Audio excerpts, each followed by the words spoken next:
क्योंकि अमित जी, अगर आप भी उस सिस्टम का पार्ट बन जाते तब तो कोई स्कोप ही नहीं है ना, फिर चेंज कौन करेगा? अगर एक इनोसेंट आदमी जिसके साथ गलत हुआ है, अगर वो जानबूझकर फिर गलत बन जाए, तो फिर कोई चेंज नहीं कर सकता। म- सो ये आपने बहुत अच्छा काम किया। मेरी वो राह नहीं थी सर, अपराध मेरी राह नहीं थी, और ना वो मेरी ऐसी नेचर है। मैं अपनी ज़िंदगी में आज तक किसी का एक थप्पड़ नहीं मारा। थोड़ा सा मैं जेल के बारे में आपसे जानना चाहता हूँ। जी। यूजुअली जेल का रूटीन क्या होता है? क्या-क्या चीज़ें जेल में की जाती हैं? टाइम पास के लिए क्या करना होता है 24 जेल घंटे का के अंदर? जो रूटीन होता है, सुबह लगभग 7 बजे से पहले 6:30 बजे के आसपास बैरिक को खोल दिया जाता है। बैरिक खोलने से पहले गिनती होती है, जितने भी उस आदमी, जितने भी बंदी उसमें बंद होते हैं, 100-120 के आसपास बंद होते हैं उसमें। एक-एक बंदी की गिनती होती है, और गिनती दिन में 3 बार होती है। सुबह के टाइम, दोपहर के टाइम और शाम के टाइम। तो सुबह जैसे ही खोल दिया जाता है, जो उनकी दिनचर्या है, आप फ्रेश होने जाओ, नहाओ, उसके बाद एक मुलाकात की पर्ची आती है, आप उसमें नाम देखो कोई मिलना है, उसके बाद फिर बंद कर दिया जाओ 11 साढ़े 11 बजे। फिर बंद कर दिया जाता है। फिर आपको खोलेंगे शाम के टाइम कुछ देर के लिए। अच्छा। फिर 7 बजे के आसपास फिर वो जो बैरिक का उनका जो कुंडी होती है, उससे ऐसे आवाज़ करने लगते हैं कि आप बैरिक में आओ, बैरिक में आओ। पुलिसकर्मी होते हैं, चीफ साहब लिस्ट रखते हैं पूरी, कितने बंदी है इसमें, सबको गिनती करके फिर अंदर कर दिए जाते हैं। तो वो बंद रहना, उसमें तमाम सुविधाएँ हो जाओ। एक मैंने एक चीज़ महसूस करी है आस-पास, शाम को जो दिन में आस-पास चमकते फिरते थे, लोगों की आत्मा दुखा के, लोगों से लूट-खसोट करके, एडिडास, लिवाइस पहन के, दिन में को अपने आप को चमकता हुआ दिखाते थे। शाम को ये नहीं पता रहता कि जब किसी को घर की याद आती थी, अपने बच्चों की याद आती थी, कौन से कंबल से रोने की आवाज़ आ रही है। तो ये होता है बदमाश का जीवन। आप किसी को लूट-खसोट करके बाहर से चमक सकते हो, अंदर से दुखी रहोगे। ये मैं वहाँ खूब आस-पास देखा, कौन रो रहा है, जो अपने आप को बड़े-बड़े जो क्रिमिनल मानते थे ना, वो ये कहते थे कि हमारा फैसला हो जाए, हम भी अपने घर जाके सोए, यहाँ गर्मी में हम यहाँ पे पड़े। गर्मी का टाइम बहुत बुरा टाइम होता है जेल में। मच्छर, मच्छर के साथ-साथ आप किसे-किसे रोकोगे? 60-120 आदमी बैरिक में बंद है, 10 आदमी ने बीड़ी लगा ली, तो आप समझ सकते हो क्या हालत होगी वहाँ। तो उसे जीते जी मैं तो नरक कहूँगा। बीड़ी मिलती है जेल में? कैंट ऐसी क्या चीज़ है जेल, जब जेल में आप मीडिया के माध्यम से आपको जानकारी होती है, बहुत चीज़ मिलती है जेल में, तो बीड़ी क्यों नहीं मिलेगी? बाहर के जो हमारे पुलिसकर्मी होते हैं, उन्हें तो सैलरी मिलती है। जेल के जो चीफ साहब होते हैं, शायद उनकी सैलरी तो बची रहती होगी। हर चीज़ में अगर 5 रुपए की कोई चीज़ है, 10 रुपए में ले लो जेल में। 5 रुपए का समोसा है तो आप 20 रुपए में खा सकते हो कैंटीन पर जेल में। और पैसे कहाँ से आते हैं उनके पास? पैसे बाहर से मंगाते हैं घर में, सब चीज़। और जब कोई बाहर से छापा आता है, वे पैसे जमा कर, लेकिन वे पैसे ही नहीं है। ये जेल व्यवस्था पे इसलिए तो किताब लिखने जा रहा हूँ मैं। हम्म। मुलाकात हम सोचते हैं कि बंदी की है, ये नहीं। वे जो स्टाफ रहता है हर गेट पर, जो कहते हैं ना 7 तालों में बंद है, हर गेट पे वो खड़े रहते हैं, उनकी मुलाकात तो उनकी होती है सही में। अगर 1000 रुपये आए तो 1000 में तो उनके पास बेचारों के, बंदियों के पास तो ऐसे ही पहुंचेंगे 600 या 650 रुपये, बाकी वे पुलिस वालों पे जाएगा कमीशन। जो जेल का स्टाफ होता है, जो राशन आता है उसकी कोई वो नहीं रहता। दाल में को आप कुछ की लगाओ, जो दाना ही नहीं मिलने का, सब बिक जाओ। जो कैंटीन होती है उसका ठेका छूटता है 15 दिन के लिए। अब जो ठेका 15 दिन में लाखों रुपए में छूटता है, और 2200 के आसपास का लोग अब वहाँ पे हो, तो आप समझ सकते होगे कितनी मोटी कमाई होगी। और ठेका कौन लेता है? जेल के चीफ साहब। ठेका कौन देता है? जेलर साहब। हम्म। तो ये सब इन हाउस होता है वहाँ पे? इन हाउस होता है। मैंने जेल को मूवीज में देखा है, तो मैंने मुझे मैंने जेल को जिया है हाँ, तो 862 कितना दिन। अलग होता है वो मूवीज से? क्योंकि मूवीज में जो जेल दिखाई जाती है बहुत ड्रामेटिक दिखाई जाती है। वहां पर तो ये भी होता है कि गैंग वॉर हो रहे हैं अंदर ही अंदर, हाँ, होती है। और नहा रहे हैं तो लड़ाई हो गई, हो, ब्रेकफास्ट पे जा रहे हैं तो लड़ाई हो गई। होती है। ये सब होता है। होता है। हथियार भी आ जाते हैं। हथियार भी अपनी, जो उनकी जो चम्मच होती है स्टील की, उन्हें जो वहाँ पे कट्टन बोलते हैं जेल की भाषा में, उसे वे फर्श पे उससे करके इतनी पैनी रखते हैं कि, फॉक। हाँ, हाँ।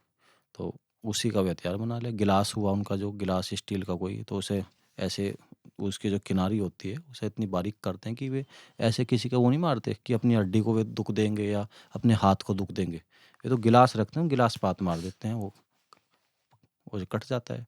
और मारते भी इस तरह से, जिसे किसी पर झगड़ा होता है, पिटाई होती है, उसे बेचारे को यही नहीं मालूम रहता किस ओर से तेरे पे वार हो रहा है, उसके मुंह पे कंबल डाल देते हैं। फिर 10 पिटाई कर लो, उसकी 15 कर लो। और ये आम बात है। आम बात है। क्रिमिनल्स का माइंडसेट क्या होता है जेल में? जो पेशेवर क्रिमिनल होते हैं उनके लिए वे जेल में जाना उनकी एक शौक होता है, कोई बड़ी बात भी नहीं होती है। जेल में तो असली जो शर्म महसूस करेगा जिसने काम ना किया हो, जिसके परिवार से कोई इस तरह का कोई बैकग्राउंड ना हो, जिसकी शिक्षा नहीं हो, वो तो शर्म महसूस करा कि तुम जो कहाँ हो। जिसका पैसा ही है वो तो एक बार चले जाओ चाहे 10 बार चले जाओ। ये तो उनका तो बिज़नेस है, जैसे नौकरी वाला काम अपनी ईमानदारी से करे। जब मैं जेल में बंद था, तो आपको मैं जानकारी दूँ, काफ़ी लोग जो छूट के जा चुके थे, दोबारा भी आ चुके थे मेरे रहते-रहते। तो ये मुझे आके बोलते थे कि, "भई तुम अब तक नहीं गए छूट के?" तो मैं बोलता था, मैं जानबूझ के अनजान भी बनता था उनके सामने। मैंने कहा, "मैं आपको पहचान", क्योंकि मुझे उनसे बात ही नहीं करनी थी। मुझे क्या रिश्ते जोड़ने उनसे। तो ये कहते थे कि इसका दिमाग, अमित का ऐसा लगता है दिमाग जो चल गया यहाँ ज़्यादा दिन रहने के बाद। सुन ली मैंने। अगर वे दिमाग चलने के लिए मुझे कोई प्रमाण पत्र थोड़ी लेना था उनसे, सर्टिफ़िकेट कि वे मेरा दिमाग चलाएँगे, सही रखेंगे। सुन ली मैंने। अगर मैं उनकी नज़र में पागल बन के रहा, तो मैं पागल भी बन के टाइम काट दिया। पुलिस का रवैया कैसा होता है जेल में? जेल की पुलिस तो ठीक होती है, लेकिन वो भी त्योहार हुआ या कोई भी हुआ, या कोई जो ठीक-ठाक आदमी है, उससे पैसे खूब खावे। पैसा चलता है, हाँ, मतलब मारते टॉर्चर नहीं करते। टॉर्चर नहीं करते, वो तो पैसे के बेचारे। ओके, आप क्या करते थे जेल में?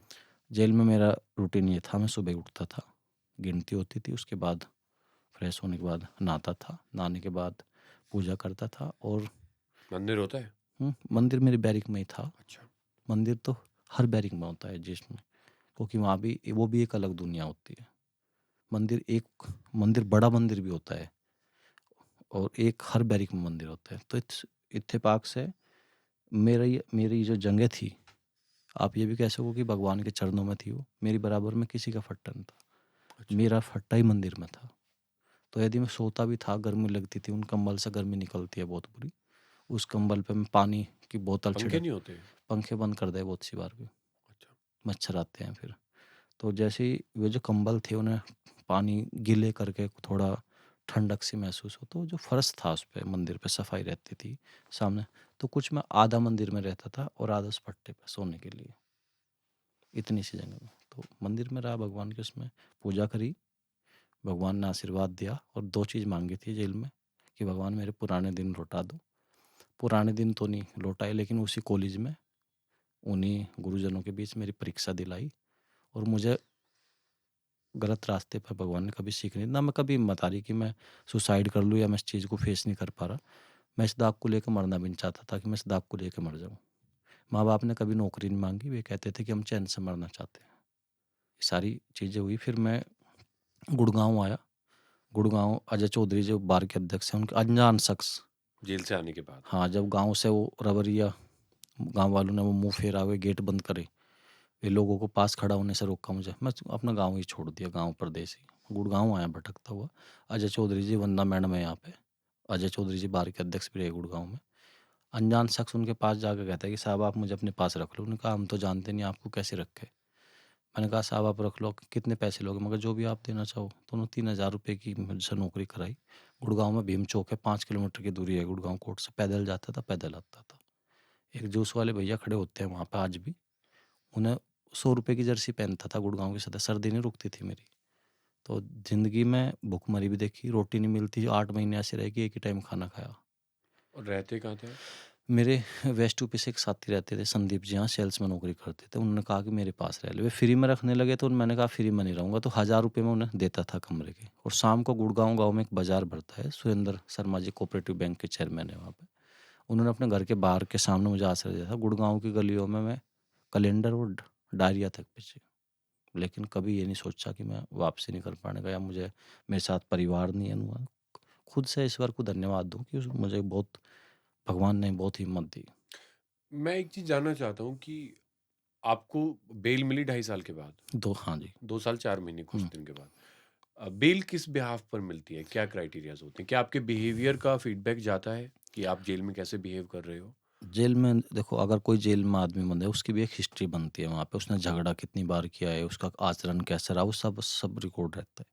मेरा आचरण सबको पता था, आचरण कैसा है। और आपको एक जानकारी और दूँ, जिनके आपस में गैंगवार थी, 50-50 मर्डर, 50-50 साल से जिनकी रंजिश थी, तो जब मेरी रिहाई हुई, एक पार्टी इस तरफ खड़ी थी, तो एक पार्टी उस तरफ खड़ी थी। तो जेलर साहब बोले कि आज कौन आदमी छूटा है जिनकी आपस में मर्डर हो रहे हैं और वे दोनों पार्टी से छोड़ने हैं।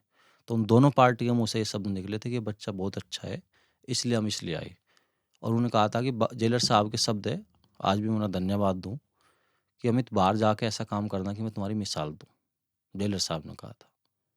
तो उसी पद्धति पे मैंने काम किया। मेरी संकल्प था मन में कि कुछ करना है। मैंने कभी सबसे बड़ी बात रही इन 12 साल में, मेरे बारे में कौन क्या कह रहा है मैंने इस चीज़ पे कभी परवाह नहीं करी।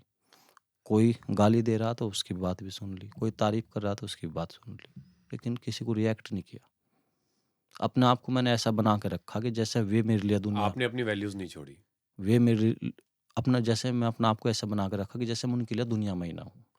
मतलब दुनिया ने अप्रूव करने की कोशिश करी, पुलिस ने प्रूव करने की कोशिश करी, सोसाइटी ने एक्सेप्ट कर लिया, जेल ने एक्सेप्ट कर लिया।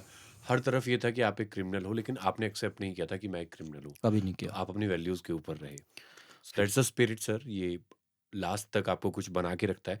हम जेल के बाहर के जीवन के बारे में बात करेंगे, लेकिन 1-2 क्वेश्चन्स हैं जो जेल के ही मैं आपसे पूछना चाहता हूँ। जब कोई नया प्रिज़नर आता है जेल में, आपने क्योंकि वो 2 साल में अच्छा खासा पीरियड होता है, वो पूरा लूप आपने देखा होगा, साइकिल आपने देखी होगी।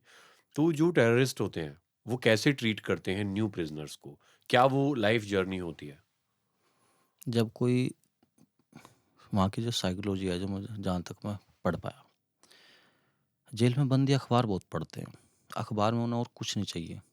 वे केस देखते हैं और केस में आदमी देखते हैं और आदमी के पीछे पैसा देखते हैं और फिर उसका इंतज़ार देखते हैं कि शाम को आएगा आज वो। अच्छा, ये पता होता है। हाँ, जो लंबे समय तक रहते हैं, जिनकी मुलाकात नहीं आती, वे ऐसे आदमी की तलाश में रहते हैं कि कोई नया आदमी आए, आप उसे डरा के उसके घर से पैसे मंगाओ या उसकी प्रॉपर्टी है, उसकी फैक्ट्री है, उसका बिज़नेस है या कोई उसका अच्छी संपत्ति है, उसके परिवार से रोज़ मुलाकात आएगी, तो ऐसे आदमी को ढूँढते हैं जो पेशेवर क्रिमिनल होते हैं। और दूसरा जो क्या नाम जिन पे केस कोई हाई प्रोफ़ाइल रहता है, जो उनकी साइकोलॉजी है, तो वे उसे पता नहीं क्या मानते हैं या अपना आइडियल मानने लगे। भगवान है हाँ, हमारे, पता नहीं क्या है। अजूबा है। हाँ, हाँ। लेकिन अपराध का रास्ता कोई अब रास्ता नहीं होता। आपको एक जीवन मिला, इसे आप कलंक से नहीं जीना चाहिए, सुनहरे अक्षरों से जीना चाहिए। लेकिन ऐसा भी सुना जाता है कि जेल में से बहुत सारे क्रिमिनल्स ऑपरेट करते हैं अपना पूरा, बहुत सारे क्राइम सीन्स होते हैं, जैसे सिद्धू मूसेवाले का मर्डर हुआ, तो वो जेल से ही ऑपरेट किया गया। ऐसी बहुत सारी चीज़ें हैं। आप कुछ बता पाएँ इनसाइट, क्या सच में ऐसा होता है? देखो, जब कोई घटना होती है, हाइलाइट घटना होती है, तो अधिकांश आपने एक चीज़ सुना भी होगा, फ़िल्मों में देखा होगा, सीरीज़ में अब देखा होगा। तो एक अखबार में जैसे पढ़ते हो ना कि घटना की योजना, घटना को अंजाम देने से पहले इसकी साजिश जेल में रची गई थी। तो जेल तो जो चीज़ आपने वो है ना कि जो चीज़ कहीं नहीं खुलती, ज़्यादातर केस जेल से ही तो खुलते हैं। जेल में पुलिस के मुखबिर होते हैं, जेल में क्रिमिनल भी होते हैं, जेल में पुलिस वाले भी होते हैं, जेल में पुलिस टीम भी जाती है। रोज़ का आना-जाना है, वो एक न्यायालय में पेश करना। बात किसी की बात कोई छुप ही नहीं सकती जेल में। कोई अगर किसी ने घटना कराई है, तो बात छुप नहीं सकती। अब नहीं 10 दिन बाद पता ज़रूर लगा किसने कराई। वहाँ तो योजना बनी हुई है, जहाँ योजना बनती है तो वहाँ तो और भी पहले से मालूम होता है। योजना बनाना और उस काम को अंजाम देना, दोनों में अंतर है। तो जहाँ योजना बन चुकी और अंजाम दे दिया, तो केस कहाँ से खोलेगी पुलिस? हुँ। आपके कुछ दोस्त बने जेल में? नहीं, मैंने कोई अच्छे दो लोग? अच्छे 1-2 रहे, लेकिन मैंने उनसे भी संपर्क नहीं रखा, सच बताऊँ तो। मैंने अपना जेल में दोस्ती नहीं बनाया। अच्छा, एक लास्ट क्वेश्चन। आपके जैसे और कितने लोग थे उस जेल में, जिनके ऊपर पुलिस की ये तानाशाही हुई, या कनौजिया जैसे आईओ ऑफिसर्स का एक वाहवाही पाने का जो नशा होता है, उसकी वजह से वो बेचारे वहाँ तक पहुँचे? और भी कुछ लोग थे ऐसे? बहुत सारे लोगों की पीड़ा देखी, जिनके परिवार से कोई नहीं आता था। वे बेचारे किसी के कपड़े धोते थे, छोटे से सेक्शन में बंद थे, जिनके पास पैरोकार नहीं था, जिनके पास एडवोकेट की व्यवस्था नहीं थी, जिनके पास पैसों की व्यवस्था नहीं थी। तो अपनी पीड़ा के साथ-साथ उनकी पीड़ा भी देखता था मैं। बेचारे पता नहीं कितने दिन-दिन से बंद थे। किसी का भी काम कर रहे हैं, किसी के बर्तन साफ कर रहे हैं, जो हाई प्रोफाइल लोग हैं, क्रिमिनल लोग हैं, उनके बर्तन साफ कर रहे हैं। किसी का खाना बना के ला रहे हैं, दाल छुकवा के ला रहे हैं उनकी। हुँ। तो ये सब चीज़ें, तो ऐसे और भी लोग थे वहाँ पर। बहुत लोग थे। फैमिली मैटर में आपने देखा होगा कि जेल का योग पता नहीं किस केस से माँजा, मैंने तो सोचा भी नहीं था मेरे इससे माँगा है। फैमिली मैटर में जैसे किसी की ज़िंदगी, घर हँसी-खुशी से अच्छा चलता रहता है। अचानक से कारण क्या बनता है कि वो दहेज का मामला बन जाता है। तो जिस लड़की की शादी हुई रहती है, उसका हम नाम लिखवा दे सकते हैं, लेकिन वो अवस्था ऐसी है कि उसे भी जेल जाना पड़ता है। तो जेल तो कोई भी जाओ, लेकिन जेल में अच्छा इंसान मिल जाए तो भी अपनी किस्मत समझो। क्योंकि जेल एक ऐसा दलदल है, अगर आप एक बार उसमें घुस गए तो घुस बहुत कम चांसेस होते हैं कि आप उससे बच पाओगे। मेरे बारे में पता नहीं लोग क्या कहते थे कि अपराधी बनेगा, गुंडा बनेगा, अब ये वापसी नहीं कर पाएगा, ये तो बड़ा अपराधी बनेगा, गैंग बनाएगा। किसी रिश्तेदारी में गाँव में जाता था, वे ये नहीं पूछते थे कि अमित तेरी पढ़ाई कैसे चल रही है या तेरा स्वास्थ्य कैसा है। बस वो एहसास कराते कि वहाँ से कब आया। तो मैं जाना ही छोड़ दिया सर। जिस चीज़ ने मुझे टेंशन दी मैं उस रास्ते ही नहीं गया। 4 साल तक मैं अपने माँ-बाप से नहीं मिला। जब मेरी माताजी ने एक बार कहा कि ये तेरा दाग कब धुलेगा? तो मैंने उन्हें ये बोल दिया अभी 3-4 साल पहले कि अब मैं आपके सामने तभी आऊँगा जब ये दाग मेरा मिट जाएगा, उससे पहले मैं आने का ही नहीं। ये मैंने बोल तो दिया था, लेकिन इस शब्द को पूरा करने में मेरे काफ़ी मुझे दिक्कत हुई। क्योंकि अगर आप एक पौधा भी लगाओ, तो उस पौधे को आप देखते हो। वीडियो कॉल में अपने माँ-बाप से करनी, छोटा फ़ोन था, उनसे बड़ा फ़ोन चलाना नहीं आता, बुज़ुर्ग हो रहे हैं। बात होती थी रोज़ का, एक ही बात पूछते थे, "खाना खा लिया तूने?" मैंने कहा, "हाँ, खा लिया।" केस में क्या चल रहा है? मैंने कभी उन्होंने उन्हें जो तारीख भी नहीं बताई। अगर मैं उन्हें ये बताता कि मैं हर तीसरे दिन, चौथे दिन मुज़फ्फ़रनगर जाता हूँ, तो शायद मदद ना करने के बजाय वे दुखी होते। सोचते पता नहीं पैसे कहाँ से लाता है, कैसे खाना खाता है, कैसे क्या करता है, कैसे व्यवस्था करता है, कैसे अपने आप को रख रहा है। तो मैंने उन्हें लास्ट तारीख बताई बस, और लास्ट तारीख भी इसलिए बताई कि मुझे लगा कि अब उनका जानने का अधिकार है। जब मुझे 19 सितंबर को फैसले की तिथि मिली, मुकर्रर हुई कि 27 सितंबर को माननीय न्यायालय का फैसला आएगा, तब भी मैंने उन्हें 19 सितंबर को नहीं बताई। मैंने 21 या 22 तारीख को बताई कि 27 में मेरा फैसला आएगा। फिर 25 सितंबर को मेरे पिताजी का फ़ोन आया कि एक बार तुम अपनी माँ से मिल जाओ। अगर तुम्हारे साथ गड़बड़ हुई तो मैं तो तुमसे मिलने वहाँ भी आ जाऊँगा, लेकिन तुम कभी अपनी माँ से नहीं मिल पाओगे। तो मेरे भी मन में ख्याल आया, जो वर्षों से मैं जा नहीं पा रहा था, ये था कि या तो मैं उनकी नज़रों से दूर ही चला जाऊँगा या उनके पास ही आ जाऊँगा। तो फिर मेरे मन में ख्याल आया कि बड़े से बड़ा काम माँ-बाप का आशीर्वाद लेकर सिद्ध होता है। तो मैं 26 को गाँव में गया जजमेंट आने से पहले। तो वे गेट में खड़े थे दोनों, रोने लग रहे थे। वे इतने आस-पास के माहौल से डराए हुए थे लोगों ने कि आज तो अमित आखिरी बार मिलने आ रहा है। उन्हें मेरे फैक्ट का नहीं पता था, मेरी मेहनत का नहीं पता था, मेरे निर्दोष होने का नहीं पता था। उन्होंने ऐसा माहौल बना रखा था कि बेचारे इतने डरा रखे थे वे। फिर वे बोलने लगे कि मैं तेरे जजमेंट पे आऊँगा, मेरे पिताजी। मैंने उस अगर 12 साल तक मैंने ये कहा कि मैंने कोर्ट में ना अपने भाई को ना अपने पिता को चक चक्कर कटाए, तो उसका फैक्ट ये है कि मैं जजमेंट तक नहीं लेगा अपने पिता को।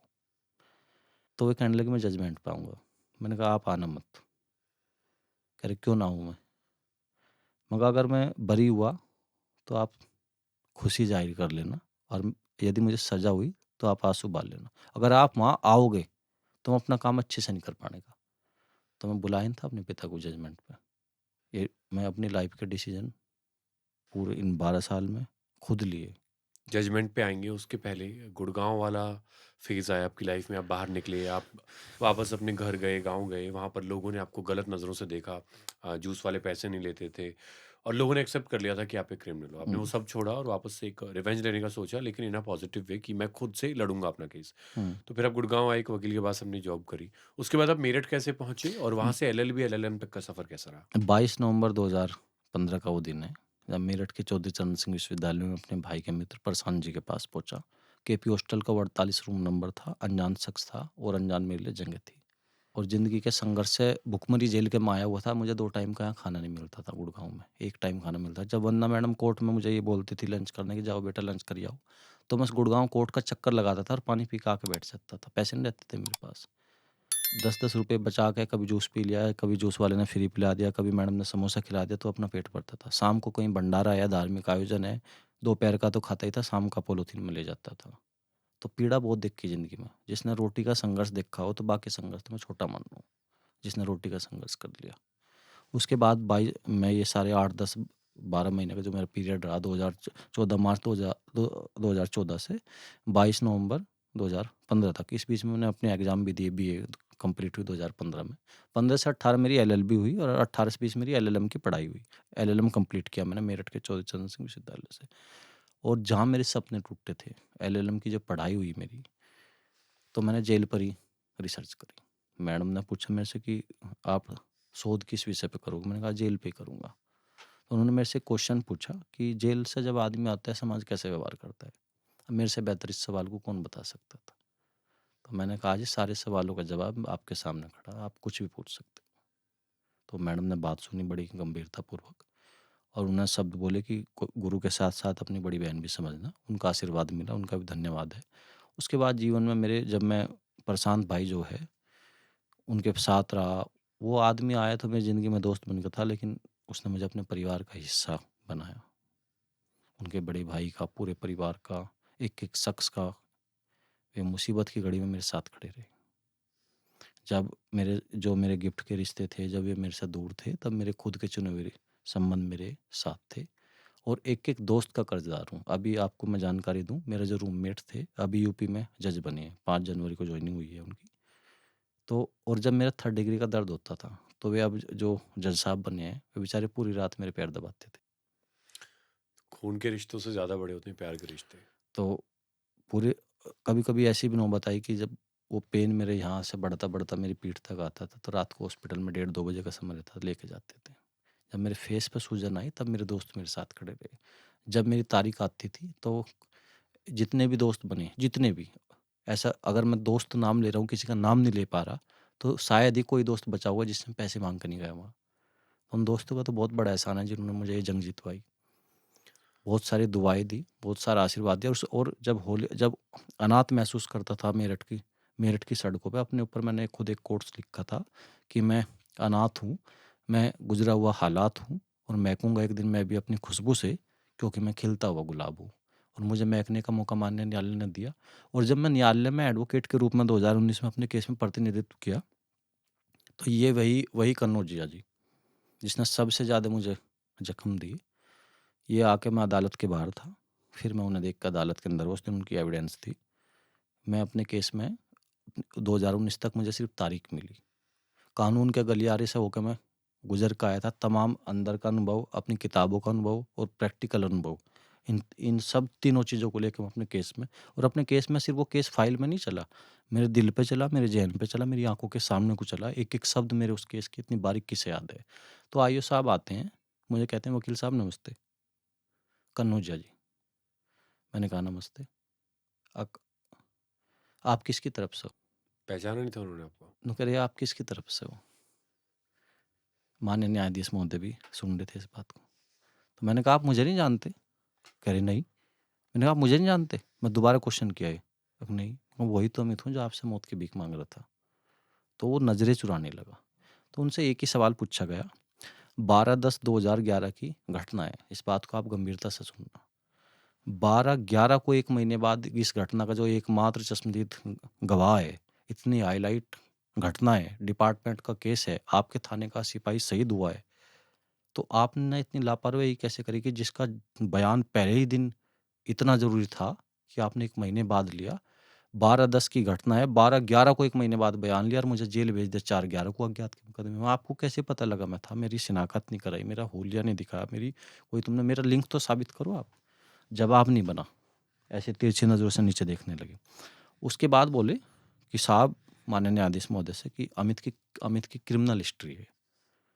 तो हमारी ओर से कहा गया कि अगर मेरी क्रिमिनल हिस्ट्री है, तो आपने इस चार्जशीट के साथ मेंशन क्यों नहीं की मेरी क्रिमिनल हिस्ट्री? आपने इतनी बड़ी लापरवाही कैसे करी कि मेरा अपना आपराधिक इतिहास माननीय न्यायालय के सामने प्रस्तुत नहीं किया?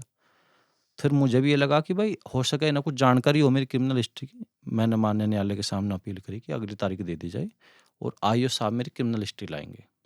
कुछ ही सेकंड रुकने के बाद बोले कि है नहीं अमित की कोई क्रिमिनल हिस्ट्री। तो उसी मैं टाइम? उसी टाइम, उसी पल, कुछ सेकंड रुकने के बाद, वे लाते कहाँ से क्रिमिनल हिस्ट्री? मेरी तो क्या, मेरी 3 पीढ़ी की भी नहीं मिलने की। तो माननीय न्यायाधीश महोदय का उस टाइम ये रुख था कि वे जैसे अपनी अपनी पत्रावली में बिजी थे माननीय न्यायाधीश महोदय, तो उन्होंने पेन रख दिया ये बात सुन के, और आईओ को इतनी लताड़ लगाई, और ये कहा कि आपको शर्म नहीं आई आईओ साहब ज्यादती करते हुए? आपको शर्म नहीं आई झूठ बोलते हुए? सांस अटकी हुई है, ये कोई आम मुकदमा नहीं है। 396 सेक्शन लगा हुआ है जिसमें फांसी की सजा का प्रावधान है, और आप झूठ बोल रहे हो? तो जवाब नहीं बना था आईओ साहब एक पे। बच्चे की लाइफ खत्म हो गई। कन्नौजिया जी पे जवाब नहीं बना था। तब भी उन्हें चैन नहीं मिला, झूठ बोल रहे कि ये अमित की क्रिमिनल हिस्ट्री है। तो मेरी ओर से कहा गया कि हिंदुस्तान के किसी भी थाने में इस घटना से पहले, इस घटना के बाद? इस घटना के बाद, एक शांति भंग का मुकदमा दर्ज नहीं है मेरे खिलाफ। जवाब नहीं दे पाए। बस पता नहीं क्या जीम आई उनकी, क्या क्यों 12 साल खराब हुए, क्या हुआ भगवान जाने। तो किन ग्राउंड्स पे आपको बाइज्जत बरी किया गया? मतलब क्या ग्राउंड्स थे? एविडेंस नहीं मिला? कोई माननीय न्यायालय का जो फैसला आया 27 सितंबर को, उसमें ये कहा गया कि अभियोजन पक्ष अमित के खिलाफ कोई भी सबूत। तो 12 साल क्यों लगे? 12 साल एक प्रक्रिया होती है हमारी सीआरपीसी, वो इसलिए तो बनी कि प्रक्रिया के तहत, और सिर्फ मेरा अकेले का केस नहीं था। मैं न्यायालय पे इस पे कोई टिप्पणी नहीं करूंगा कि मेरे अकेले के केस में नहीं, 12 साल। न्यायालय नहीं, मैं समझना चाह रहा हूँ कि अगर कोई एविडेंस नहीं है, कोई शिनाख्त नहीं की गई, कोई प्रमाण नहीं है, कोई लोकेशन ट्रेस नहीं है, किसी को चेहरा तक नहीं पता, खाली रैंडम एक लड़का अपनी बहन के यहाँ जाता है, उसको उठा लिया जाता है, फिर भी इस केस में 12 साल उस लड़के की लाइफ खराब हो गई, जमा सिटीजन की लाइफ खराब ज- हो गई। जेल गया तो मैंने हाई कोर्ट से जमानत कराई। मेरी हाँ, जमानत भी जाती होगी, मेरे खिलाफ कुछ था ही नहीं उसमें। तो उसके बाद फिर जब बाहर आया तो स- केस चलता रहा, तारीख पर तारीख मिलती रही। लेकिन जब उस केस में चार्ज बना और उस केस में हमारी एविडेंस शुरू हुई, और सारी प्रक्रिया जो सीआरपीसी के तहत फॉलो होती है कि इतने केस में एविडेंस हुए, 16 या 14 उसमें एविडेंस हुए, तो उसमें एक जो मेन गवाही थी, घटना का घायल कांस्टेबल, घटना का चश्नीद गवाह, घटना का स्टार स्टार विटनेस, हाँ। उसने आके कहा कि ये लड़का नहीं था। ये कब की बात है? इस केस की बात है, सितंबर 2023 की? सितंबर से कुछ महीने पहले उसकी एविडेंस हुई। इतना टाइम लगा उसकी गवाही लेने में? मैंने बताया ना, प्रक्रिया है। 2019 तक केस में सिर्फ तारीख मिली, उसके बाद भी माननीय इलाहाबाद हाई कोर्ट से हम इस केस में डायरेक्शन लाए, तब जाके इसमें शॉर्ट डेट लगनी शुरू हुई, तब जाके भी 3 साल बाद ये केस डिसीजन आया इसमें। वो 2019 के बाद से 23 में डिसीजन आया। 2000 दिसंबर 2019 के इसमें हाई कोर्ट के आदेश थे कि इस केस में जल्द निस्तारण हो। फिर कोविड आया तो लगभग 11 महीने के आसपास कोर्ट बंद रही। फिर रोस्टर के हिसाब से कोर्ट चली, तो जैसे ही कोर्ट में जो काम चला तो इस केस में, इस फाइल में काम हुआ। तो माननीय न्यायालय का फैसला है यार, इस केस में मुझे बाइज्जत बरी कर बाइज्जत बरी करते हुए ये कहा गया कि अभियोजन पक्ष अमित के खिलाफ कोई भी साक्ष्य उपलब्ध नहीं करा पाया। अमित को अदालत बाइज्जत बरी कर। तब मुझे लगा कि मेरा संघर्ष जीता। तब मुझे लगा कि जिस दिन के लिए मैं जिया था वो मेरा दिन कामयाब हुआ। तो कौन-कौन सी वो चीज़ें थी जो उन 12 सालों में आप नहीं कर सकते थे? गवर्नमेंट जॉब नहीं कर सकता था मैं, और गवर्नमेंट के साथ साथ तो प्राइवेट जॉब भी आप करोगे तो उसमें भी आपकी वेरिफिकेशन होती है, बिल्कुल। उसमें क्रिमिनल हिस्ट्री आ जाती है आपकी। और सामाजिक देखो, आर्थिक पीड़ा के साथ साथ मानसिक पीड़ा, शारीरिक पीड़ा, सामाजिक पीड़ा, भुखमरी, सब कुछ तो झेला एक साथ। विदेश नहीं जा सकते। विदेश नहीं जा सकता, पासपोर्ट नहीं बन सकता, और विदेश भी क्या करता था, अपने देश में तो मेरी हालत खराब हो रही, तो विदेश क्या करता जहाँ कोई जानता भी नहीं। और लेकिन अच्छी बात ये है कि आप पढ़ाई कर सकते थे मैं एलएलबी जैसे पढ़ाई कर सब्जेक्ट्स की। सकता था, जो जितना बस, अगर मेरे पास संसाधन नहीं थे, मेरे पास पैसे की व्यवस्था नहीं थी, तो मैं कभी निराश नहीं हुआ। ईश्वर ने मेरे लिए किसी न किसी को जीवन में भेजा, मेरे लिए व्यवस्था करी, और जो लोग मेरे साथ खड़े हुए उस मुसीबत में, तो वे मेरे लिए कोई दिव्य आत्मा थे। मैं भगवान को बहुत बहुत धन्यवाद दूँ कि जो ईश्वर कभी अपने आप नहीं आते, वे किसी न किसी को ज़रूर भेजते हैं। ऐसा मैंने देखा, अपने जीवन में महसूस हुआ कि जिस जिस जिस पग पे मेरा किसी ने साथ छोड़ा, तो कोई न कोई भगवान ने भेजा मेरे पास। और शायद पहला आदमी मैं ऐसा हूँ कि इस घटना के बाद लोग किसी को बैठाना पसंद नहीं करते। इस घटना के बाद लोगों ने अपने दिल में बोझ जगह दी। मेरठ में जब मैं कुछ पल तो अनाथ की तरह घूमता था, लेकिन कुछ लोगों ने मुझे बहुत प्यार दिया, जिन्होंने अपना बेटा समझा, अपने परिवार का सदस्य बनाया, बहुत बहुत प्यार दिया। कभी नहीं भूल पाने का उनका ये एहसान, हमेशा उनका शुक्रगुज़ार करता हूँ मैं। और उन वे सारे तमाम दोस्त, जो बिना कहे, मुझे ये भी नहीं पता था कि किसने मुझे फ़ोन पे किया, किसने मुझे, और फिर आने के बाद में जो अगली तारीख मिलती थी, तो मेरा जीवन उन ₹500 लौटाने में और ₹500 कमाने में बीतता था। तो पढ़ाई करते थे और साथ-साथ पार्ट टाइम काम करते थे। हाँ, तो ये जीवन चला मेरा, और कभी मुस्कुरा तो नहीं, तो कोई बात ही नहीं है। फीस कैसे भरते थे आप? फीस मेरे साथी है जो इस दुनिया में नहीं है, सुधीर भाई। आपने बड़ा अच्छा क्वेश्चन पूछा। अगर मेरे जो एडवोकेट का कार्ड भी है, मेरा bar council of Uttar Pradesh में रजिस्ट्रेशन हुआ था, तो उन्होंने उस टाइम पे मेरी मदद की थी, और ये मदद करते हुए ये कहा था कि अम्मी, जब भी तुम इस कार्ड को देखो, तुम्हें अपने भाई की याद आए। तो भाई तो दुनिया में नहीं है, जाने वाले चले जाते हैं। क्या हाँ, हुआ उन्हें? उन्हें एक हर्निया का ऑपरेशन हुआ था, तो डॉक्टर से दुर्घटनावश उनकी नस कट गई थी, तो उनका निधन हो गया था। ओह! और उनके जो पूरी फैमिली मेरे से जुड़ी हुई है, उनके भाई है, अ, र उनके भाई है, नाम तो अवस्था के कारण मैं नहीं लेना चाहूँगा, लेकिन वे पीसीएस अधिकारी है। उन्होंने मुझे बहुत आशीर्वाद दिया, मदद करी मेरी। अब जब भी मुझे कोई आवश्यकता पड़ी, तो उन्होंने मेरी जो है मदद करी। तो आपको लाइफ ने एक ऐसा दोस्त दिया जिसने आपकी फीस पे करी। फीस पे करी, बहुत सारे लोगों ने मदद करी। किसी ने मुझे कभी, और मैं धीरे-धीरे मैं समय-समय पे भी चुकाता रहता था। तो यहाँ पर एक चीज़ आपके एक्सपीरियंस से मैं पूछना चाहूँगा, बहुत सारे लोग लाइफ में बहुत सारे ऐसी स्टेजेस होती हैं अमित जी, जब हम ना बहुत अकेला फ़ील करते हैं, हमें ऐसा लगता है कि कोई नहीं है दुनिया में हमारा हुँ। और अब शायद जीने का कोई मकसद नहीं है। तो आप क्योंकि इतना अकेलापन मैंने आज तक किसी का नहीं सुना, नहीं देखा है, जितना अकेलापन आपने देखा परिवार से दूर, समाज से दूर, गाँव से दूर। तो उन लोगों को आप क्या कहना चाहोगे? क्योंकि आपको सफ़र में बहुत सारे लोग मिले।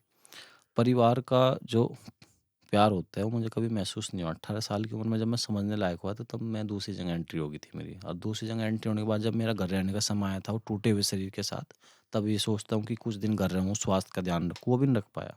यहाँ पे भुखमरी झेली गुड़गाँव में, फिर मेरठ में संघर्ष हुआ, और इस बीच में मैं जब अपने आप को निराशा होता था कि तू कुछ जो कर नहीं पा रहा, तो मेरे मन में एक एक बात आई थी कि पाकिस्तान एक देश है, वो पूरा लोन पर चलता है। अमित तो एक आदमी है, तो तुझे सारे काम करने हैं, पढ़ना भी है, ये केस भी जीतना है, तो तू भी लोन पे ही चल। तो वो जो लोन था वो, लेकिन मेरा लोन छोटा था। मेरे दोस्तों ने और उन सारे साथियों ने मदद करी मेरी। तो मैं कभी इस चीज़ से यही नहीं माना कि मेरी आमदनी नहीं तो है। डेस्टिनी डॉट्स कनेक्ट करती है, वो आपको लोग दे देती है। आप अकेले बस जब तक आप चलते नहीं हो तब तक होते हो, जब तक सफ़र में जब आपको लोग जब मिल जाते जब हैं। आपने आपके मन में चाह है, जब हाँ, आपके मन में संकल्प है, जब आपके मन में जज़्बा कुछ अच्छा करने का है, भगवान भी उन्हीं की मदद करते हैं जो अपनी मदद करना चाहते हैं। मैं निराशा के भाव में डूबा रहता, तो मैं क्या कर लेता? निराशा को कभी मैंने अपने ऊपर हावी नहीं होने दिया। हमेशा आत्मविश्वास से लबरेज रहा, और निराशा के भाव में मैं कभी डूबता भी नहीं हूँ। मैं बिल्कुल पॉज़िटिव रहा। 12 साल बेशक लगे, आपको मैं ये भी कह सकूँ कि जो आदमी कोई एग्ज़ाम आता है, ये बोलते हैं कि मैं हमें जो टेंशन हो रही है, मैं कभी आपको सर के दर्द की मैं गोली भी नहीं ली कभी। मुझे टेंशन ही नहीं होती अब, कितनी बड़ी समस्या मेरे सामने हो, मैं उसे मुस्कुरा के फेस आप कर दूँ। पहाड़ चढ़ लिए, आप तो क्या-क्या कर गुज़रे। टेंशन पे आप ये भी कह सको कि मैं उस टेंशन पे पूरी तरीके की रिसर्च कर दी। मैंने जाग कर भी देख लिया पूरी रात, मैंने रोकर भी देख लिया 1 दिन 2 दिन, तो कुछ नहीं होता। जब तक आप उसे फेस नहीं करेंगे तो आप उससे बाहर नहीं निकल पाएँगे। वाह! आपको फेस करनी ही पड़ेगी। मतलब कोई और भी डर है, कोई भी चीज़ आपको फ़ेस हाँ, करना ही पड़ेगा। आपको फेस करना पड़ेगा, और मुसीबत कभी इंसान को कमज़ोर नहीं बनाती, वो मजबूत बनाती है। और दूसरा, कभी मन में थॉट्स ये क्यों नहीं आया कि मैं फेस नहीं कर पा रहा, मैं आत्महत्या कर लूँ? मैं खुद अपने विचार बता रहा हूँ। ये ज़िंदगी मुझे जीने के लिए मिली, मरने के लिए थोड़ी मिली। तो ज़िंदगी जीनी, और ज़िंदगी अच्छी जीनी। हाँ, पर अब इतना था, अब ये अपने लिए नहीं जीनी, अब दूसरों के लिए जीनी। ये दूसरा मेरा जन्म हुआ है, और दूसरे इस जन्म में मैं हर अच्छा वो कार्य करूँगा जो मुझे बुलंदी तक ले जाए, लोगों की मदद करूँ। लेकिन कोई ऐसा काम नहीं करने का जो किसी की आत्मा को ठेस पहुँचा। पहले भी नहीं किया था, लेकिन मुझे नहीं पता कि मुझे किस कर्मों की सज़ा मिली, और अब भी गीता में श्री श्री कृष्ण जी ने कहा है कि आप कर्म करो, फल की इच्छा ना करो। तो इन 12 साल कर्म करा, लोगों की भी सुनी। संघर्ष करने वाला आदमी दाएँ-बाएँ नहीं देखता कि कौन क्या कमेंट कर रहा है। मुस्कुरा के सिर्फ़ आगे बढ़ना चाहिए। दाएँ-बाएँ कभी देखना ही नहीं चाहिए कौन क्या चाह रहा। निंदा होना भी बहुत ज़रूरी है। निंदा इंसान को त्रासती है। कौन आदमी क्या कह रहा है? बहुत से लोग ये कहते हैं कि क्या करे पढ़ के? 2 रोटी तो तुझे कोई भी दे देगा। लेकिन अगर वे शब्द ये ना बोलते तो शायद वो हिम्मत पैदा मेरे मन में ना होती। तो कभी निंदा से तो घबराना चाहिए। निंदा भी उसी की होती है जिसमें आदमी कुछ देख। तो अब मैं बात करना चाहूँगा आपकी लाइफ़ के सबसे बड़े दिन के बारे में। जिस दिन वो फ़ैसला आया कोर्ट का कि अमित को बाइज़्ज़त बरी किया जाता है। ये बाइज़्ज़त आपके जीवन में बहुत बड़ा शब्द है। बहुत बड़ा शब्द है। तो बताइए उस बहुत दिन के बड़ा बारे में। दिन है, और ऐसा दिन है कि जिसके लिए जिया, जिसके लिए संघर्ष करा, जिसके जिसके लिए कभी अपनी ईमानदारी नहीं खोई, कभी मन नहीं चंचल हुआ, डगमगाया नहीं, कभी किसी का गलत ऑफ़र स्वीकार नहीं किया, तंगी झेली, भुखमरी झेली, कभी किसी के लालच में नहीं आया।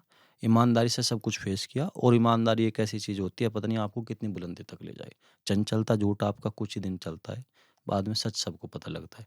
लेकिन इन 12 साल पूरा ईमानदार बनकर रहा, लोगों ने आशीर्वाद दिया, लोगों ने मदद करी, तो वो दिन बहुत बड़ा दिन था, जो मैंने कभी अपने ऊपर किसी भी निराशा को हावी नहीं होने दिया। बस हमेशा ये सोचता था कि कोई उम्मीद की किरण ईश्वर ने बचा के रखी है मेरे लिए, और वो उम्मीद की किरण थी 27 सितंबर 2023। और उससे पहले की जो रात थी, क्योंकि 27 सितंबर का दिन ऐसे ही नहीं आया, उससे पहले वो जो रात है जिसका मैं हमेशा महसूस करूँगा अपनी ज़िंदगी में, वो रात कैसी रात बीती, और महसूस ये भी करूँगा कि उस रात तेरे साथ सबसे ज़िंदगी की शायद, जैसे चुनाव की रात है, बोलते हैं कत्ल की रात थी आज। तो वो रात ऐसी रात थी, वो असली रात थी। उस रात में ये महसूस हो रहा था कि तेरा कौन अपना है, सच बताऊँ तो।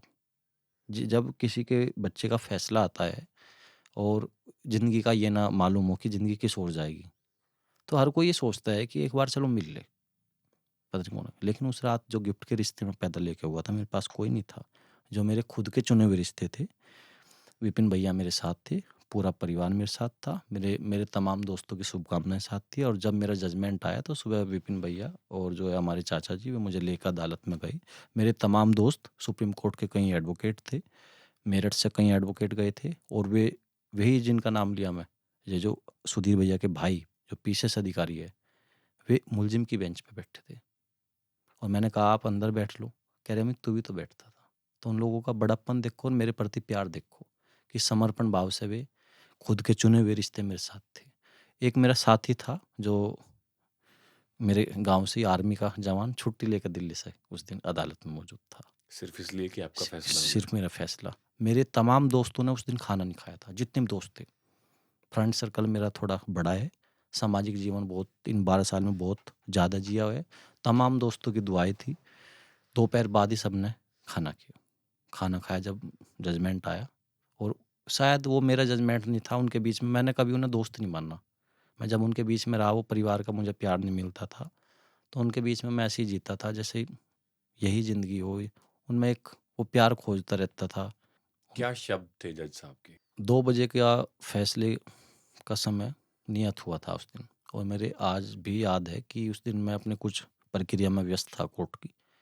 तो 2 बजे का 12 बजे के आसपास अदालत के बाहर फोर्स लग गई थी। 17 में से 13 लोगों का जजमेंट आना था, 4 लोगों की डेथ हो गई थी, 3 की कैंसर से, 1 का एनकाउंटर हुआ।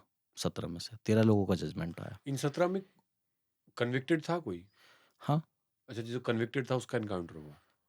उसका एनकाउंटर हुआ, और एक जो इन 13 में जजमेंट आया, उनमें से एक को आजीवन कारावास की सजा हुई, अच्छा। एक की कैंसर से मृत्यु होगी। मतलब 3 की हुई है, जो 17 में से 4 की मृत्यु हुई, जिसमें से 3 की कैंसर से हुई, 1 का एनकाउंटर हुआ। एक को आजीवन कारावास की सजा होगी, 12 लोग बरी कर दिए, और 12 में से एक वे दिल्ली पुलिस के सिपाही है संजय जी, और एक मैं। बाकी वे 10 लोग एक ही गाँव के थे। वे ज़्यादा पढ़े लिखे भी नहीं थे। उनके लिए तारीख एक पिकनिक होती थी कि चाट पकौड़ी खाओ वापस आ जाओ। उन्हें कभी न्याय पे वो नहीं थी। यदि संजय ने अपने प्रमोशन के लिए सफ़र किया तो मेरे सामने मेरी पूरी ज़िंदगी पड़ी थी। हम 2 लोगों का बहुत इसमें ज़्यादा उत्पीड़न हुआ।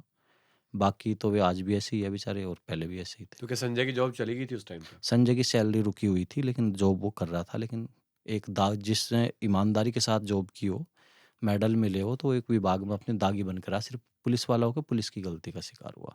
और आज भी 5 महीने के बाद यदि उसका प्रमोशन रुका हुआ है, और दिल्ली पुलिस के सीपी ने 3 बार लेटर भेज चुके वहाँ के थाने की पुलिस को, 5 महीने बाद भी उनकी रिपोर्ट का, उस जजमेंट का स्टेटस नहीं भेज रहे ताकि उसके प्रमोशन हो सके। आज भी विभाग का आदमी होने के बाद इतना परेशान है। ये सच्चाई है सिस्टम की। दिन पे आते हैं जजमेंट जज साहब। तो 2 बजे माननीय न्यायाधीश महोदय आए और सबको बारी-बारी से उसमें कटघरे में खड़ा कर दिया। तो लास्ट में जब मैं जाने लगा, मैं हमेशा क्योंकि एडवोकेट की ड्रेस में देखा था जो थाने के पैरोकार थे, उन्हें ये जानकारी नहीं थी कि ये भी इस केस में है। तो वे मुझे बोले कि वकील साहब आप क्यों जा रहे हो? क्योंकि मैं उस दिन कोट नहीं पहन के गया था। अब मुझे एक अदालत का सम्मान था और मेरे पेशे का सम्मान था एडवोकेट का, कि मैं उसे उस कोर्ट को कटघरे में खड़ा लेके नहीं चाहता। तो मैं उस दिन अपने ड्रेस में था। मैं भी खड़ा हूँ, मैं कहा आज मैं भी अपना फैसला सुनने वाला। तो उन्होंने कहा कि आप तो हो ही नहीं सकते वकील साहब। मैं कहा नहीं, मैं भी अपना। तो मेरे पैर काँप रहे थे।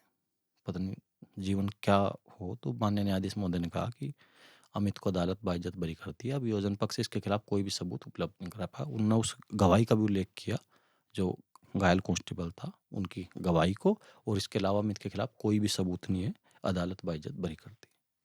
और इसके अलावा अन्य सभी को, एक को आजीवन कारावास की सजा सुनाई गई। वो पल ऐसा था कि मेरे तन और मन को यकीन नहीं होता, क्या ये सच है? आंखों में मेरी आंसू थे। 12 साल का सफर। 12 साल बाद।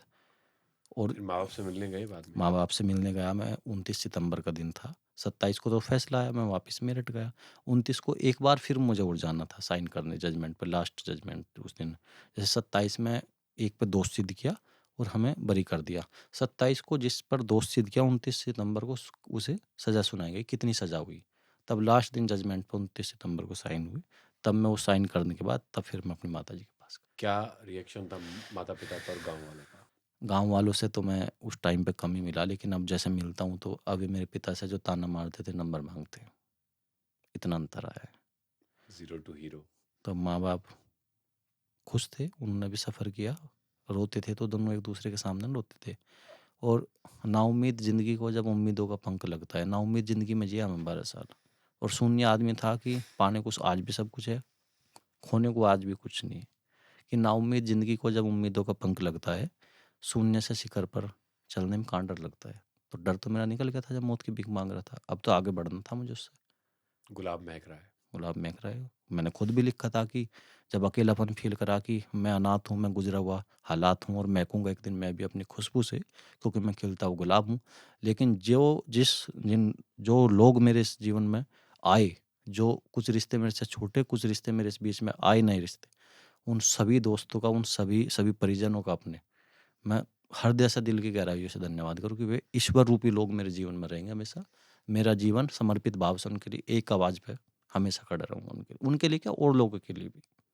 एक सवाल पूछना चाहूँगा मैं 30 साल के अमित से 18 साल के अमित के बारे में। आर्मी में जाता तो ज़्यादा ठीक होता या आज जो हुआ वो उसके लिए ठीक था? जब कोई आपके जीवन में कोई हादसा होता है, तो कभी मैं ये नहीं मानता कि मैं आर्मी में जाता या ये मेरे साथ ये हो गया या मैं उसे निराशा के भाव में इतना गर्त में लेता। अगर शायद मैं ये मानता तो मैं इसे फेस ना कर पाता। और आर्मी में जो कोई जाता है उसका तन मन इतना कमज़ोर भी नहीं होता। तो मैं ये मानता हूँ कि जो होता है अच्छे के लिए होता है। हो सके भगवान ने कुछ इससे बड़ा सोचा हो। मैंने जो कलाम साहब की वो पढ़ी कि अगर वे एनडीए में सफल हो जाते तो शायद देश के राष्ट्रपति न बनते। लेकिन अगर आप आर्मी में जाते तो आज शायद बॉलीवुड में आपकी बातें ना होती, किताबों में आपका नाम मेंशन ना होता, आपके ऊपर इंटरव्यूज़ ना होते, रिसर्चेज़ ना होती, बहुत कुछ ना होता और शायद लाखों लोगों के लिए बहुत बड़ा और एग्ज़ाम्पल हैं आप। लाखों लोग जो अपनी उम्मीदों की रोशनी धूमिल कर चुके हैं कि तो उनकी आँखों में एक अमित के रूप में किरण ना नज़र आती। हुँ। उनके जो आपने एक देखा होगा खंडर मकान होता है, उसमें भी एक दरीचा होता है, उसमें भी एक सूरज की किरण जाती है। तो मैं तो यही कहना चाहता हूँ, कभी हार नहीं माननी चाहिए कि उम्मीद की किरण भगवान ज़रूर बचा के रखे। अगर वो दुःख दिया है तो सुख का भी, जख्म के साथ-साथ मरहम का भी इंतज़ाम रखते हैं वे। बस आपने मेरी यात्रा में देखा होगा जहाँ मेरे साथ जख्म चल रहा था, तो पीछे-पीछे मेरा मरहम भी चल रहा था। कोई मेरा साथ छोड़ रहा था, तो कोई मेरा साथ देने भी आ रहा था। लेकिन उसके लिए आपको क्या है कि आपको चंचल नहीं होना, धैर्य क्या होता है वो रखना चाहिए। और दूसरा सबसे बड़ी चीज़ मैं फिर दोहरा रहा हूँ, ईमानदारी से। किसी का कभी नाम ना बेचो कि कोई अच्छा बड़ा आदमी आपका दोस्त बना रहा है, आपने उसका नाम का फ़ायदा नहीं। आप एक बार उठा लोगे लेकिन आपको पता भी नहीं लगना कि आपके पास से क्या चीज़ चली गई। तो आप ईमानदार बनकर रहो, या आपकी ईमानदारी आपको बहुत ऊपर पहुँचाएगी। ईमानदारी एक ऐसी चीज़ है जो आपके फेस पे नज़र आती है। तो मैं तो ईमानदार बनकर रहा 12 साल। गांधीगिरी में अपना जीवन जिया, मरणोपरांत अपनी एम्स में आँखें भी दान की हुई है। मेरठ के सुभारती हॉस्पिटल में मेरा एम्स हॉस्पिटल में नंबर भी लिखा हुआ है। मेरे तमाम दोस्त, मैं खुद ब्लड देने जाता हूँ कि कोई निस्सहाय व्यक्ति वापस नहीं जाना चाहिए। और मैं मदद इसलिए भी करता हूँ क्योंकि मैंने मदद की कीमत समझता हूँ, मदद का अपने जीवन में अभाव दिखा है। तो ये मेरे जीवन का हिस्सा रहा है। मैं तो ये कहूँगा कि सुख आओ और आए चाहे दुःख आए, किरदार निभाओ अपना शिद्दत से। जीत जीवन का आपकी। उद्देश्य क्या है अब? जीवन का उद्देश्य लोगों की आवाज़ बनना है, लोगों की मदद करना है, अपने लिए नहीं जीना। एक फ़ोन कॉल लोगों से दूर हूँ, लोगों की वकालत करना मेरा जीवन का उद्देश्य है। और आगे लोगों के लिए जो लोग निराशा के भाव में डूबे हैं, उन्हें एक उम्मीद की किरण भी नज़र उन में पैदा करनी है। आगे मेरी आज भी मेरी फरीदाबाद में भी स्पीच थी, जहाँ भी मेरी किसी यूथ को जो भटके हुए मुसाफिर है अपने रास्ते से, उन्हें रास्ते पे लाने का मेरा एक मिशन है। काफ़ी जेलों में मेरी अब विज़िट होगी। अगर मैं अपने जीवन में कुछ लोगों को भी रास्ते पे ला पाया तो मैं इस जीवन को ये मानूँ कि हाँ, कुछ है। अब खाली ये नहीं कि मैं समय के अनुसार खाना खाया मैं सो गया, नहीं। कुछ अच्छा करके जाना। दूसरा जो जीवन मिला ये ऐसे नहीं मिलता। ये जो अवसर दिया, अवसर भगवान हर हर किसी को नहीं देते। उस दलदल से ईश्वर हर किसी को निकालते। मुझे वो ईश्वर ने सब रूप दिखाया, अंदर अंदर कितनी दलदल है, सिस्टम क्या है, डॉक्टर क्या है, क्या अदालत है, कैसे मैं उस अदालत में दर्द फ़ील करता था, कैसे मैं सामने देखता था कि कितनी व्यवस्था सिस्टम क्या होती है, कैसे कौन आदमी आपको डाँट के, आप कितने भी पढ़े लिखे हो, जब आपको कोर्ट का एक बाबू आता था, बैठिए आप 5 बजे तक। तो वो सारी चीज़ें फेस करी। और मैं मानता हूँ कि देखो, कोर्ट के बाबू के बारे में एक बात जो मैंने देखी वहाँ बड़े करीब से, दुनिया का कोई कितना भी हरामी आदमी हो जो नंबर 2 का काम करता है, उसे कोर्ट का बाबू ही टैकल करता है। आप सोच के देखो इस बात को। और दुनिया का कोई कितना भी बड़ा आदमी हो जिस पे मुकदमा है, उसे भी कोर्ट का बाबू 1 मिनट में कह देगा कि चाहे झूठा भी है, चलो बैठिए 5 बजे तक।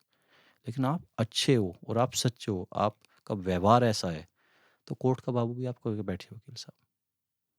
तो रुतबा आँखों में होता है।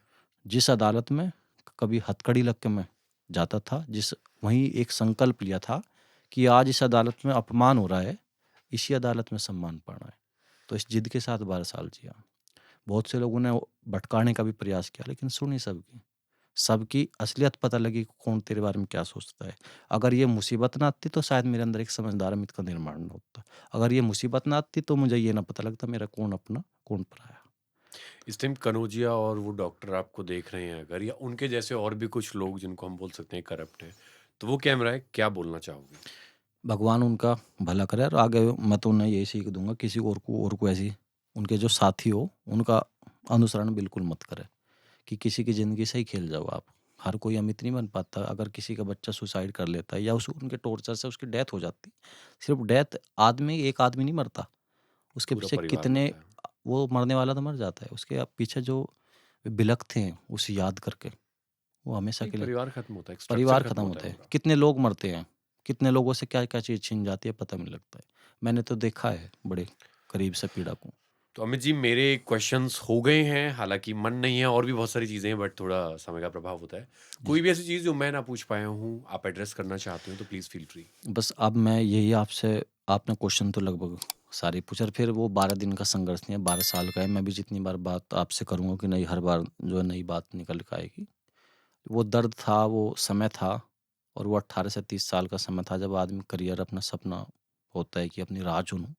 उस टाइम ज़िंदगी में इतना बड़ा संघर्ष था और मेरी राह इतनी कटीली थी कि बस ईश्वर ने हिम्मत दी, लोगों का साथ मिला। जब कहते हैं ना कि जब आप चलने की ठान लेते हो, तो आपके पीछे कारवां बनना तय है। जब आप चलोगे नहीं तो आपके पीछे कौन चलेगा? तो जिन घड़ी की तरह चलते रहो, रुकना नहीं है। तो मैं तो चला, रुका नहीं हूँ। टूटे सपने के साथ, टूटे शरीर के साथ, खुद को समेट के, कितनी बार आँसू पोंछ के, कितनी मानसिक, कितनी आर्थिक पीड़ा लेकर जिया, वो मैं बता नहीं सकता। बस मेरा दम नहीं निकला, लेकिन ईश्वर ने हिम्मत दी, ईश्वर ने ऊर्जा दी जिस कारण से मैं फेस कर पाया और आज आपके सामने बैठा हूँ। इंटरव्यू का एक्सपीरियंस कैसा रहा यहाँ पर बातचीत करके, वो भी बता बहुत दीजिए। अच्छा रहा, आपने बहुत मान-सम्मान दिया, बड़े आत्मसम्मान से मुझे आपने सुना भी और बहुत अच्छा लगा। आपने मेरी पीड़ा को यहाँ पे लोगों को उम्मीद की किरण दिखाई, वरना आपको आपको क्या आवश्यकता थी मुझे बुलाने की? आपने कहीं न कहीं ये सोचा कि यूथ को एक मोटिवेशन मिले, उन्हें एक उम्मीद की किरण नज़र आए, जो भटके हुए हमारे साथी हैं, वो वापस रास्ते पाएँ, जो छोटी-छोटी टेंशन लेके एग्ज़ाम की टेंशन क्या होती है? कुछ भी टेंशन सबसे अगर आपसे कोई ये पूछे कि आप क्या बनोगे? तो मैं तो सबसे पहले यही कहूँगी मैं इंसान बनूँगा। तो जो माँ-बाप बच्चों के अकाउंट में पैसे ट्रांसफ़र करते हैं, तो पैसे से ज़्यादा संस्कार ट्रांसफ़र कर दो, सब कुछ आ जाएगा उसके पास। Thank you so much sir, it means a lot to us. धन्यवाद। कोशिश होती है, उम्मीद यही है कि इस पॉडकास्ट पे प्लेटफॉर्म, हालांकि बहुत सारे प्लेटफॉर्म्स हैं, लेकिन इस पर्टिकुलर प्लेटफॉर्म पर यही कोशिश है कि रियल हीरोज़ को लेकर आया जाए, जो स्टोरीज ज़रूरी हैं, जो इंपॉर्टेंट हैं, जो लोग ज़रूरी हैं, उनको हाईलाइट किया जाए। जी, सो यही इस पॉडकास्ट का मोटिव है, एंड अगर मैं अपने पॉडकास्ट में वैल्यूज़ कन्वे कर पाता हूँ, so please do make sure, like करिए, subscribe and share and do comment. And मैं थैंक यू बोलना चाहूँगा to noisy gate studio, to Larry and Priyanka. वो हमेशा यहाँ पे होते हैं, just one phone call away. And ये स्टूडियो आप जो देख रहे हो, मैं वीडियो में डाल दूंगा एक छोटा सा टूर। तो ये noisy gate studio in sector 21B, Larry and Priyanka का है। So thank you so much to Larry, Priyanka and Amit ji. तहे दिल थैंक से यू। धन्यवाद आपका। और करो लाइक, जाओ शेयर भी करो। चलो चलो चलो।